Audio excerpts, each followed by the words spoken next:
Mike Schmaltz, Rich Hoyt, and Xavier's head women's basketball coach Brian Neal here from Cintas Center at 4GoXavier.com. You get the New Year's Eve party started a bit early here this afternoon, 74-67. You take your second Big East victory of the season, now 2-0 in conference in overtime over Villanova. Big day, big start for Maddison Blackwell, big finish for Raeshaun Gaffney. Yeah, you said it all. That's exactly right. It was a team effort. Those two were outstanding. But I thought at the end, it was the defense. We really, our game plan was kicking in as the game went on, and I don't think they had a three in overtime, did they? And so to keep that team up the three-point line is the key to everything. And it's almost impossible. We're busting our tails to keep them up. They still got 12 threes. And I mean, Villanova is a proud program. I mean, we got a lot of respect for the way they play and the way Coach Freda goes about his business, and to outplay them like that it's a good day for us. For the record, Maddison Blackwell, a career best 27 points to go along with 12 rebounds. Aaliyah Zant gave you 17 rebounds. We'll talk about that in a minute. And Raeshaun Gaffney, 25 points, a career best for her with 3 boards as well. So some strong performances there. Bree Glover had 6 for you, but got you into overtime on a nice call. Yeah. Well, that was just play we had. You got to have a few things up your sleeve, and you just never know. And I'm not a guy who's going to gamble and go for the win there. We're going to play as long as we can play. And the girls, the players, the women ran it perfectly.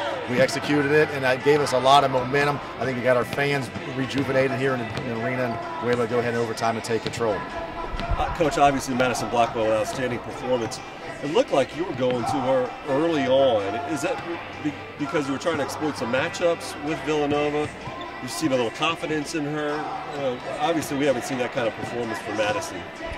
I wish I was that smart, Chris, but we did not call a play for her in that whole series. We just we just play. We call some things for Raeshaun once in a while, some things for Bree. We don't have anything in the book for Maddie, just a couple little things for Maddie.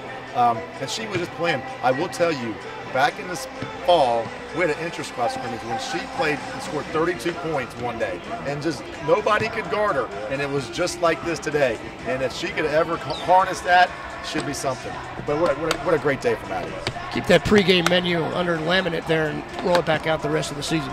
Yeah, and I thought as well, defensively, you were switching, and that kind of kept them on their heels a little bit. And you went to the smaller lineup as well with Maddison and Bree in there. Didn't use your post players as much today. That's right. We put Jen at the 4 spot, and that really, I started to stem the tide in the beginning of the second half.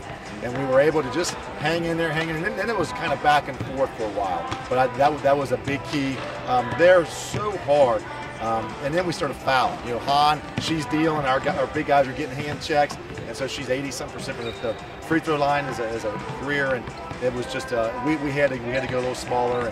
But our switching was the key to the game. You did some good work down the stretch from the free throw line as well, and you were able to seal the game from that point. Yeah, and normally they do a good job with that. I mean, we usually knock those free throws down, knock on wood, and it was there again tonight. The free throws were a huge key. They are going to kick our tail on the three-point line every game.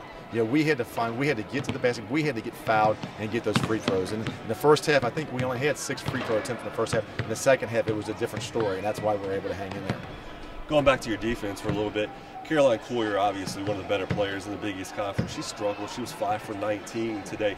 It seems like throughout the season, your team's done a great job of defending the other team's best player. You did it on Tuesday with Dorothea Adamako, and again tonight against Collier. Well, I think our defense is pretty solid. I don't know if we did. Maybe she just missed some shots. She's tremendous. His system is so difficult, and it's so she hits most of those were in the first half, I guess, weren't they? It seems like she made some threes, and you live by the 3. Sometimes you die by the 3. And tonight they were living by it, and luckily at the end they cooled off. But you have to. We've got kids, and the interesting thing about you talk about the defense is we have players who are. A year and a half ago, we had no intellectual ability from a basketball standpoint. And now the way our players study, especially our core kids, the way they study, the way we game plan, it's a little bit different every game. And so now they are buying in, they're doing extra work, they're watching extra video, and then it's like a puzzle. We tell them, these 2 days we're going to get these pieces. By the end of the last 5 minutes of the game, we should know this darn puzzle and put it together. And so that's kind of what happened tonight. Give us some thoughts on Aaliyah Zant. You out-rebound Villanova 44-33. 17 from Leah Zand, who is 5'6", and really played against a lot taller competition today. Well, rebounding is a lot position, a lot hard, you know, and she had both of those going, and it was great. What a senior effort. I mean, her shot, she wasn't scoring like she has been recently, but to find other ways to win, her defense and those reboundings were key. But she's just been doing something every day, you know. So that 17's quite a bit though. You talk about your team buying in. This is a team that roughed you up a bit last year in Villanova.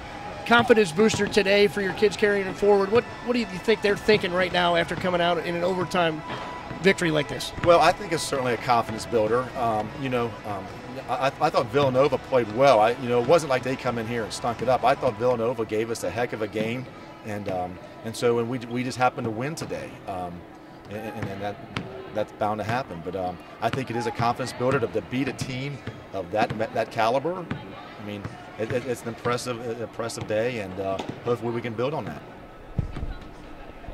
Villanova is picked to finish third in the conference, so a big day for the Musketeers. Now you get to go on the road.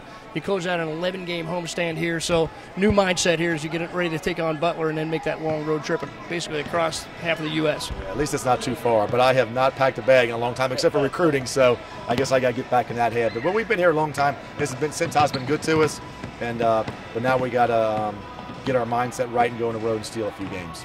Enjoy the new year. Happy New Year. Congratulations on a huge victory here at Cintas Center. Musketeers take it in overtime over Villanova. We'll be back with you next week for the Musketeers and Butler. Enjoy the new year. Be safe, be happy, and we'll see you back for more Xavier basketball right here at GoXavier.com.